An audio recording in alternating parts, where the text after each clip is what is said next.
And the problem facing Paul's converts and the reason for the crisis can now be unfolded.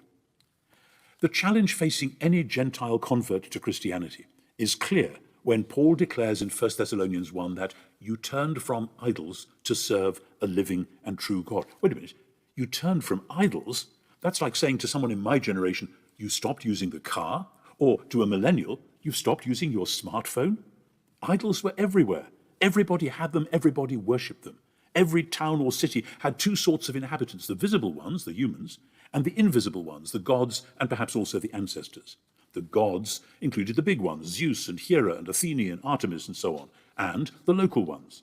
And there were massive temples and wayside shrines, and indeed in-house shrines for your personal favorites. And everybody knew that if you neglected the gods, bad things were likely to happen. If there was a flood or a famine or a city fire, people would at once ask, who of their number had failed in their obligations to worship the gods, to offer appropriate sacrifices, to pray the prayers properly, to attend the annual or monthly celebrations, and so on. In a world where life was lived very much in public, with only the rich having any privacy, and even then your slaves might tell on you, everybody would know who was turning up and giving the gods their due, and who wasn't. And people would often spy on their neighbors and pressurize them to come into line.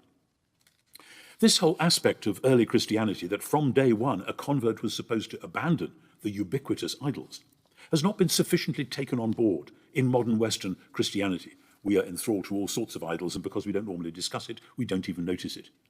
But this was the biggest challenge for Paul's converts, not just to break lifetime habits of mind and heart as well as of body, but because it would at once mark you out as a social misfit, when everyone else in Antioch or Lystra or wherever is setting off to attend the procession and sacrifice in honor of the local god.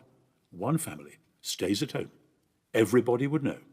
And if a plague struck the town the next week, they'd know who to blame. That is the reality of early Christian life in the Greco-Roman world.